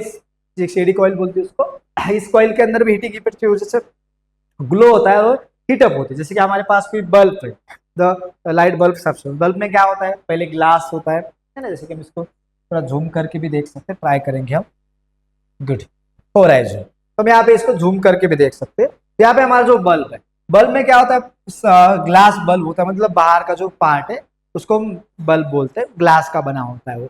उसके बाद ग्लास फीलिंग्स मतलब फाइलिंग्स, ओके, उसके अंदर होता है टंगस्टन फिलामेंट होता है, मतलब उसके अंदर आप एक्चुअल में गैसेस अंदर डालते हैं, बाद में हम देखेंगे कौन कौन से गैस होते हैं। उसके बाद टंगस्टन फिलामेंट, जो यहाँ पे फिलामेंट आपको दिख रहा है टंगस्टन का बना होता है, उसको सपोर्ट करने की, मतलब ये जो फिलामेंट है नीचे ना आए इसलिए हम सपोर्टिंग वायर भी कनेक्ट करते हैं। यहाँ पे लीड वायर्स भी कनेक्ट करते हैं ताकि जिसमें से करंट पास होके उस टंगस्टन फिलामेंट को मिले। उसके बाद डम्पेट वायर यहाँ पे होता है पोर्शन, यहाँ पे स्टेम होता है और यहाँ पे कैप होते हैं। ये सिंपल स्ट्रक्चर, इतना ज्यादा आपको मालूम होने की जरूरत नहीं, लेकिन आपको इसमें से कुछ चीजें इंपॉर्टेंट है, जो कि सबसे इंपॉर्टेंट यहाँ पे टंगस्टन फिलामेंट होता है, जिसका रेजिस्टेंस कुछ तो आर होता है, जिसमें से हम करंट पास करेंगे तो वहाँ पे हीटिंग इफेक्ट होता है और लाइट भी बनते हैं। तो ये वाला बल्ब का स्ट्रक्चर है, आपको मालूम होना चाहिए, इसलिए मैंने यहाँ पे दिया, बाकी कुछ नहीं, ठीक है। ओके, अब यहाँ पे हमने देखा है कि when resistance is connected in the electric circuit heat is produced in the due to the current. देखो हमारे पास कोई भी रेजिस्टेंस है, उसको हमने कनेक्ट कर दिया, किसको, इलेक्ट्रिक सर्किट को। मैंने बोला है आपको पहली बार कि किसी भी इलेक्ट्रिक सर्किट में हमने किसको कनेक्ट कर दिया, मतलब किसी भी इलेक्ट्रिक सर्किट में रेजिस्टेंस को हमने कनेक्ट कर दिया। किसको कनेक्ट कर दिया, रेजिस्टेंस को हमने कनेक्ट कर दिया इलेक्ट्रिक सर्किट को, तो वहां पे हीट प्रोड्यूस होगी। लेकिन कब प्रोड्यूस होगी, जब उस रेजिस्टेंस से क्या पास होगा, करंट पास होगा। देखो हमारे पास सिर्फ रेजिस्टेंस है तो हीट प्रोड्यूस नहीं होती, मतलब ये पेन है, इस पेन के पास रेजिस्टेंस है, मतलब हीट होगी क्या, नहीं। इस रेजिस्टेंस से हमें क्या करना पड़ेगा, इसको इलेक्ट्रिक सर्किट में कनेक्ट करके इसमें से करंट पास करना पड़ेगा। जब इसमें से करंट पास होगा तभी इसमें हीट प्रोड्यूस हो सकती है। मतलब हीटिंग इफेक्ट के लिए हमें क्या चाहिए, करंट चाहिए, और करंट के लिए क्या चाहिए, पोटेंशियल डिफरेंस चाहिए, ठीक है। ओके, गॉट इट, मे भी आपको समझ में आ गया होगा। जैसे कि फॉर एग्जांपल वाटर बॉयलर होता है ना, आपके घर में जनरली वाटर हीटर होता है, मुझको वाटर हीटर बोलते हैं, उसमें भी यही कंसेप्ट है। उसके अंदर हीटर मतलब रेजिस्टेंस होता है, उससे हम करंट पास करते हैं, रेजिस्टेंस की वजह से हीट प्रोड्यूस होती है, और वही हीट हम यहाँ पे उस वाटर को बॉईल करने के लिए, हीट अप करने के लिए यूज करते हैं। उसके बाद इलेक्ट्रिक कुकर होता है। इलेक्ट्रिक कुकर तो पता, आप अभी जनरली ज्यादा यूज नहीं किया जाता है इसका, लेकिन होता है। इलेक्ट्रिक बल्ब होता है, जिसमें भी हीटिंग इफेक्ट होता है। मतलब बल्ब आप देखो जनरली अभी जो सीएफएल वाले बल्ब, सॉरी सीएफएल नहीं, एलईडी वाले जो बल्ब आ रहे हैं उसमें भी हीटिंग इफेक्ट होता है, लेकिन बहुत कम होता है। लेकिन पुराने वाले जो बल्ब होते थे 100 वैट के, बड़े वाले, ज्यादा वैट होता था, येलो कलर के, तो उसमें हीटिंग इफेक्ट ज्यादा होता था। तो इलेक्ट्रिक बल्ब वहां पे एग्जाम्पल लिख सकते हैं। मतलब ये वाले एग्जाम्पल जो है, ये कौन सी एनर्जी को किस एनर्जी में कन्वर्ट करते हैं, इलेक्ट्रिक एनर्जी को हीट एनर्जी में कनेक्ट करते हैं। और इसमें मेजर सबसे पोर्शन कौन सा होता है, हीटर, रेजिस्टेंस। ओके, मतलब रेजिस्टेंस के अंदर से करंट पास होता है, तभी क्या हो सकता है, हीटिंग इफेक्ट हो सकता है और हीट प्रोड्यूस हो सकती है। Okay, next, electric conductor having the higher resistivity used for year. देखो आपको कभी पूछा जाएगा कि हम रेजिस्टर मतलब हीटिंग इफेक्ट के लिए कौन सा मटेरियल यूज करेंगे, जिस मटेरियल का रेजिस्टेंस या रेजिस्टिविटी हाई है।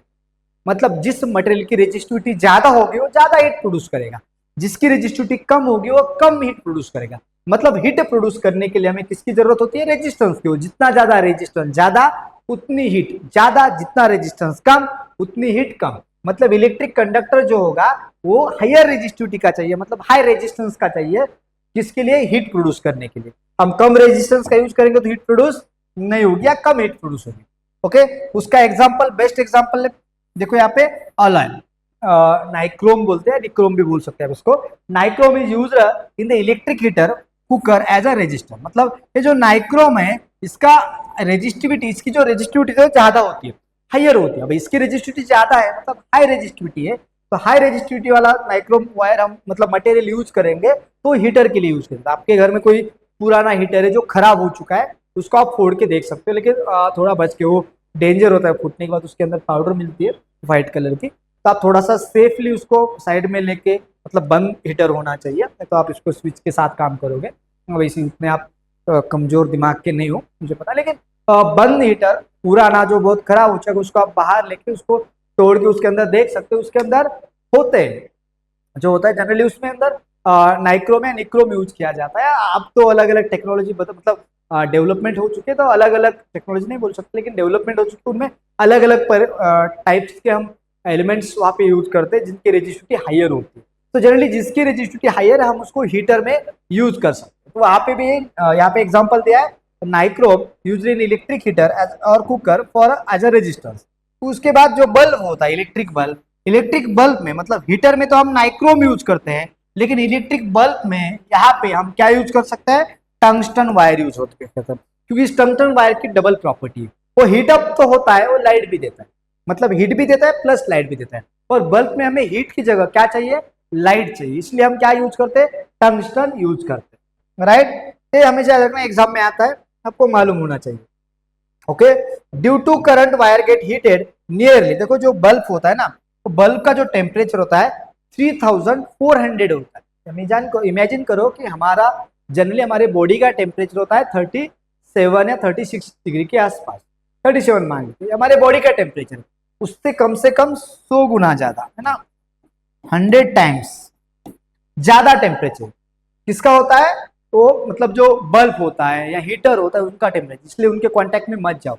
जब भी किसी बल्ब या हीटर के कांटेक्ट में आप जाओगे तो आप जल सकते हो, क्योंकि उनका टेम्परेचर हमारे बॉडी टेम्परेचर से 100 गुना, अप्रोक्सीमेटली 100 गुना ज्यादा होता है, और हमें डेंजरस होती है। और इसीलिए जो बल्ब होता है उसका टेम्परेचर भी बहुत ज्यादा है, और उसकी वजह से होता क्या है, एक मिनट, और उसकी वजह से होता क्या है, टेम्परेचर ज्यादा होता है और वो लाइट सिमिट कर सकता है, कौन, टंगस्टन। हमेशा याद रखना टंगस्टन ही क्यों यूज किया जाता है, क्योंकि इस टेम्परेचर पे हम उसको हीट अप करेंगे तो लाइट जनरेट करता है इमिट, और हमें बल्ब से लाइट ही चाहिए थी, इसलिए हम बल्ब में टंगस्टन यूज करते हैं, राइट। ओके, चलो, the hot wire also radiate the heat to a certain extent, मतलब कोई भी हॉट वायर होता है, कोई भी वायर बोल रहा हूँ मैं, कोई भी वायर आपके घर में जो इलेक्ट्रिक वायर है, हर एक वायर के अंदर से कुछ ना कुछ हीट बाहर पड़ती है, लेकिन वो कम होती है, मतलब कोई भी हीट कम हो सकती है, ज्यादा हो तो बाहर आती है, कोई भी, जैसे कि आपका मोबाइल है उससे भी हीट बाहर आती है, मतलब हर एक ऑब्जेक्ट जिसमें इलेक्ट्रिक ऑब्जेक्ट जिसमें से करंट पास हो रहा है, तो उसमें से इलेक्ट्रिक एनर्जी, मतलब इलेक्ट्रिक एनर्जी का कन्वर्जन हीट में होना ही होना है, वो कम पोर्शन में होता है, किसमें ज्यादा होता है, मतलब हमारा मतलब मोटिव क्या है, जैसे कि हमें हीट चाहिए तो वहां पे ज्यादा रेजिस्टेंस डालेंगे, ज्यादा कन्वर्जन हीट में होगा, लेकिन हमें बाकी काम चाहिए, मतलब लाइट चाहिए, फैन चलना चाहिए, तो वहां पे हीट में कम होगा और बाकी फॉर्म में एनर्जी का ट्रांसफर हो सकता है, लेकिन हीट तो जरूर होगा सर्टेन अमाउंट में या थोड़े बहुत पोर्शन में, ठीक है, एक पॉइंट से। अब यूनिट होता है, unit of energy is equal to 1 kilowatt. देखो एक यूनिट का मतलब जैसे कि आपके घर में आपने देखा होगा इलेक्ट्रिसिटी का बिल आता है, जिसकी बिल आपने देखा होगा आपके मम्मी पापा आपको बोलते हैं फैन बंद कर ले, राइट, ये बल्ब बंद कर ले, ये क्या बोलते हैं, बहुत सारे बोलते हैं आपको, अब तूने बाहर की लाइट ऑन कर दी, रूम की लाइट सोते वक्त बंद कर दे, ये सारी चीजें, एसी बंद कर दे, ये सारी चीजें आपको क्यों बोलते हैं, क्योंकि उनको इलेक्ट्रिक बिल आता है, और इलेक्ट्रिक बिल क्या होता है, यूनिट के हिसाब से आता है, जैसे कि आपको बोला जाता है कि अब इस महीने 150 यूनिट बिल आया, 50 यूनिट बिल आया, तो यूनिट होता है, तो 1 यूनिट का मतलब जो आपके घर में बोला जाता है, आप आपके घर में भी देख सकते हो, अगर आप इलेक्ट्रिसिटी का बिल निकालो उसमें यूनिट होता है, अब एक यूनिट तो कम से कम, अभी अलग अलग स्टेट में इसका रूल अलग अलग है, किसी स्टेट में 9 रुपए, 10 रुपए, कहाँ पे 12 रुपीज, या कहीं पे 8 रुपीज, ऐसे रेट होते हैं, कहीं पे आई थिंक 5 रुपीज भी होगा मे बी, तो इलेक्ट्रिसिटी के बिल अलग अलग स्टेट में अलग अलग होते हैं, लेकिन जनरली हम अप्रोक्सीमेटली मानते हैं 10, तो एक यूनिट का मतलब एक यूनिट इलेक्ट्रिसिटी हम कंज्यूम करेंगे तो हमें 10 रुपीज का इलेक्ट्रिसिटी का बिल आता है। अब एक यूनिट का मतलब क्या है, एक यूनिट का मतलब होता है 1 किलोवाट आवर, इतनी एनर्जी हमने कंज्यूम की। अब 1 किलोवाट आवर एनर्जी का मतलब क्या था आपको समझना चाहिए, ओके, तो एक मिनट, हाँ आगे दिया है। अब 1 किलोवाट आवर एनर्जी मतलब एक यूनिट होता है, मतलब एक यूनिट मतलब इतनी 1 किलोवाट आवर की, इफ द इलेक्ट्रिक पावर, इसका मतलब क्या है कि हमने 1 watt is very small unit है, हम क्या करते हैं 100 वैट, सॉरी 1000 वैट यूज करते हैं और उसको 1 किलो वैट बोलते हैं, use unit to measure the electric power. जैसे कि होता है, देखो जैसे कि फॉर एग्जांपल प्रैक्टिकली जैसे जैसे को 1 वैट जो है, जनरली हम एसआई सिस्टम के हिसाब से पावर का यूनिट हम वैट ही यूज करते हैं, एसआई सिस्टम के हिसाब से पावर का यूनिट यहाँ पे हम वैट ही यूज कर सकते हैं और वैट ही यूज करेंगे, यहाँ पे कोई दिक्कत नहीं।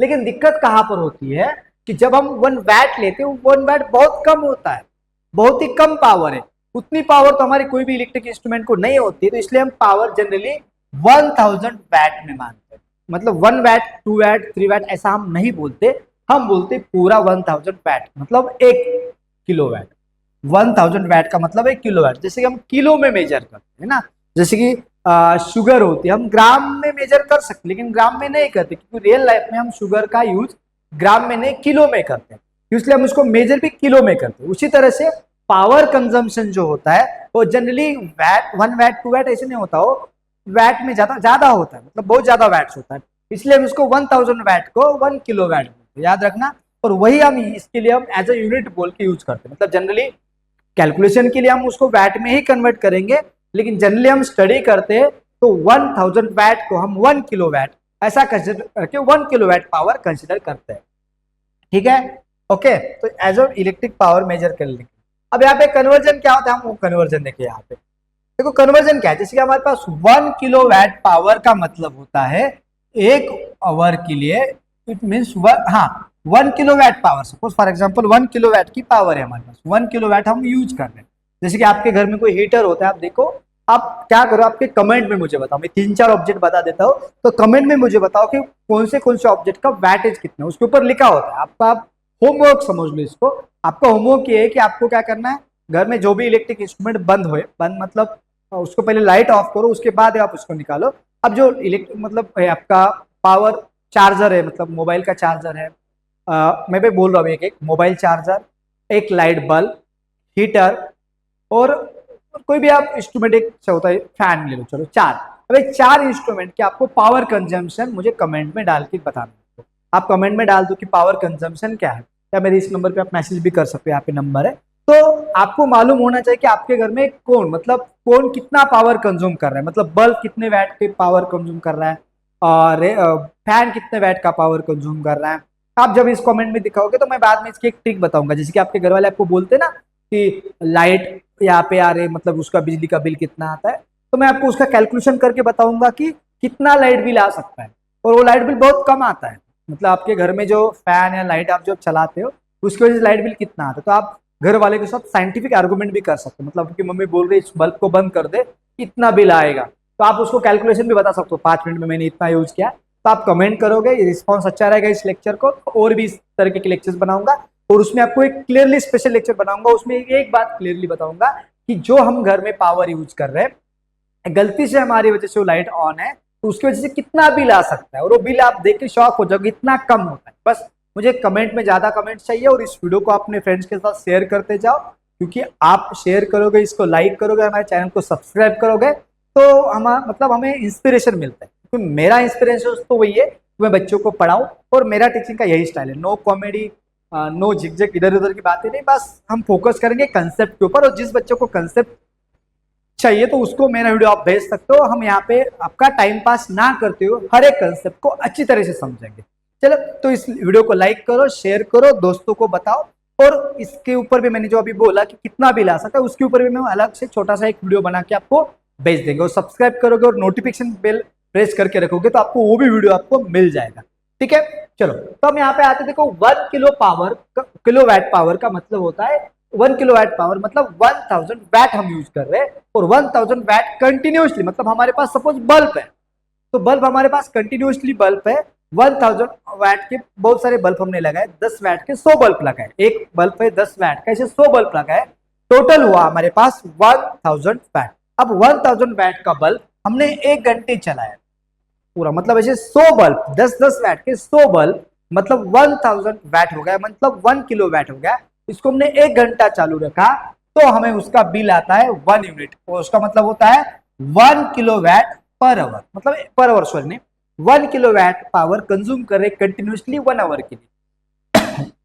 आप यहाँ पे देख सकते हो 1 किलो वैट मतलब ये क्या है, पावर है, और 1 आवर का मतलब ये टाइम है। अब पावर इंटू टाइम कर रहे तो हमें क्या मिलेगी, एनर्जी मिलेगी, क्या मिलेगी, एनर्जी, वही हम करें तो 1 किलो वैट का मतलब क्या होता है, तो इसको एनर्जी बोलेंगे, याद रखना। किलोवैट मतलब हम पावर के बारे में बात करें, आवर मतलब टाइम के बारे में बात करें, और दोनों का मल्टीप्लिकेशन करेंगे तो हमें क्या मिलेगी, इलेक्ट्रिकल एनर्जी मिलेगी, राइट।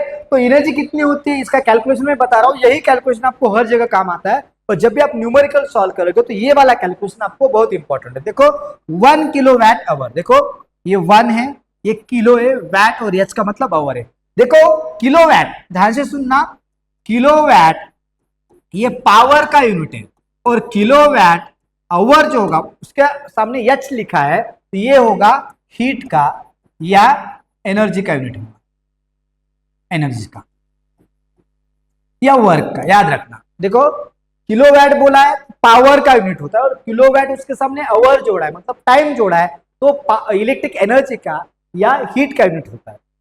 ओके, तो यहाँ पे क्या बनेगा, अब यहाँ पे हमने लिखा है किलोवाट, मतलब किसका यूनिट हुआ, पावर का। उसी समय आवर लिखा है, मतलब किसका यूनिट है, टाइम का। और पावर और टाइम दोनों को कंबाइन करेगा तो किसका यूनिट मिलेगा, एनर्जी का। मतलब 1 किलोवाट आवर, जो किलोवाट आवर है, किलोवाट बोलेंगे तो पावर का यूनिट होगा, और देखो किलोवाट बोलेंगे तो पावर का यूनिट होगा, आवर बोलेंगे तो टाइम का यूनिट होगा, किलोवाट आवर बोलेंगे तो एनर्जी का यूनिट होगा या हीट का यूनिट होगा। अब हीट का तो 1 किलो, तो 1 किलो के लिए हम क्या करेंगे, 1 किलोवाट, तो किलोवाट को वैट में कन्वर्ट के लिए, कि हमें पता है कि 1 किलोवाट बराबर क्या होता है, 1000 वैट। तो हमने यहाँ पे लिखा 1 किलोवाट बराबर 1000 वैट। अब 1 आवर के लिए लिखे, देखो हमें पता होना चाहिए कि 1 आवर के लिए क्या होता है। हमें पता है, देखो 1 आवर के लिए, 1 आवर में कितने मिनट्स होते हैं, 1 आवर इज इक्वल टू होते हैं 60 मिनट्स। अब 60 मिनट्स होते तो हमें सेकंड्स भी निकालने हैं, तो मिनट 60 मिनट्स है, उसको हम 60 से मल्टीप्लाई करेंगे तो मिलेंगे सेकंड। इसका मल्टीप्लिकेशन करेंगे तो 3600 सेकंड, मतलब क्या होता है, 1 आवर होता है। मतलब आप ऐसे काउंट करके बैठोगे, 1 सेकंड, 2 सेकंड, 3 सेकंड, ऐसे 3600 सेकंड आपने काउंट कर लिए, तो उन सबका मिला के कितना होता है, 1 आवर होता है, 3600। तो हम किलोवाट, देखो 1 किलोवाट मतलब 1000 वैट, और 1 आवर का मतलब होता है 3600 सेकंड।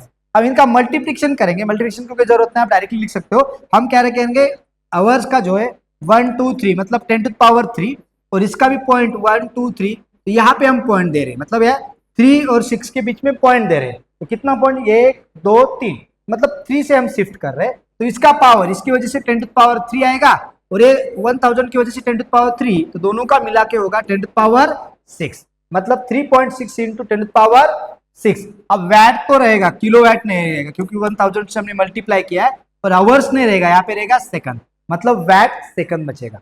अब वैट सेकंड मतलब जूल है, वैट सेकंड का मतलब क्या होता है, जूल होता है। तो इसका मतलब 1 kilowatt hour is equal to हमारे पास क्या होगा, 3.6 इंटू 10⁻6 जूल। देखो फिर से बोल रहा हूं मैं, 1 किलोवाट आवर, देखो किलोवाट आवर एनर्जी का यूनिट है, तो 1 kilowatt hour is equal to 3.6 into 10⁻6 joule. इसको आप साइड में लिख लो, ये इंपॉर्टेंट है, ये कन्वर्जन आपको काम आता है, और इसी कन्वर्जन के ऊपर न्यूमेरिकल्स बन सकते हैं। तो ये आपको लर्न होना ही चाहिए, और ये वाला कंसेप्ट तो आपको पहले से पता है, नहीं पता तो आप लिख सकते हो। चलो, तो एक याद रखना कि 1 किलोवाट आवर मतलब किलोवाट आवर एनर्जी का यूनिट है, उसकी वैल्यू होती है 3.6 इंटू 10⁻6। ओके, इसको भूलना नहीं है, ठीक है। तो यहाँ पे हम रुकते हैं इस वाले टॉपिक में। अब आपका रिस्पॉन्स अच्छा रहेगा, आप लेक्चर को मतलब लाइक करोगे, दोस्तों के साथ शेयर करोगे, ज्यादा व्यूज आएंगे, तो और भी मैं इस तरीके की वीडियोस बना पाऊंगा, क्योंकि मुझे इंस्पिरेशन उसी से मिलती है। मतलब आप जितना शेयर करोगे तो उतना मुझे अच्छा लगेगा, जितने ज्यादा व्यूज आएंगे उतना ही मुझे लगेगा कि बच्चों के काम आ रहे हैं। देखो ये वीडियो जो बना रहा हूँ वो बच्चों के काम आने चाहिए, बच्चों को वीडियो समझ में आ रहे हैं, कंसेप्ट आपको समझ में आए तो अपने दोस्तों के साथ भेज दो। अब जितने ज्यादा बच्चे देखेंगे तो मुझे लगेगा कि चलो ज्यादा बच्चों को बेनिफिशियल हो रहा है, तो मैं ऐसे ही फ्री में वीडियोस बनाते जाऊंगा। तो यहाँ पे आप देख सकते हो, ये हमारे ऐप का स्कैनर है, इसको स्क्रीनशॉट लेके इसको स्कैन करके ऐप डाउनलोड करो। उनमें उसमें भी ऐप में आपको फ्री में नोट्स है, उसको पीडीएफ में भी डाउनलोड कर सकते हो, और नोट्स आप फ्री ऑफ कॉस्ट उसको यूज कर सकते हो, ठीक है। और कोई भी आपको कोई डाउट है तो मेरा नंबर भी यहाँ पर है, या पहले स्लाइड में मुझे मिल जाएगा आपको, या ऐप भी है उसमें भी जाके आप मुझे कांटेक्ट कर सकते हो, और सभी आपको फ्री में मिलेगा। तो हम यहाँ पे रुकते हैं, थैंक यू, मिलते हैं इस टॉपिक के नेक्स्ट पार्ट के लिए। तब तक के लिए एंजॉय करो अपनी लाइफ, थैंक यू।